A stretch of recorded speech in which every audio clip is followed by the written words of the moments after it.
Peristiwa ini terjadi di Infra 43 Desa Bumi Pratama Mandira, Sungai Menang Oki.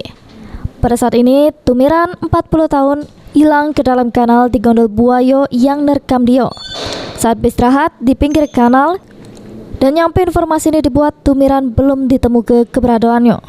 Kapolsek Sungai Menang Ibda Suhenri saat dikonfirmasi kepada adanya peristiwa naas yang dialami warga jalur 7 Desa Pratama Mandira yang hilang di pinggir kanal tersebut. Saat itu korban Tumiran baru selesai ngangkut pakan udang di gudang milik Huda. Sebelum itu nak beristirahat duduk di bangku yang berada di pinggir kanal. Saat di bangku, sikil sebelah kirinya langsung nyamber gigit buaya.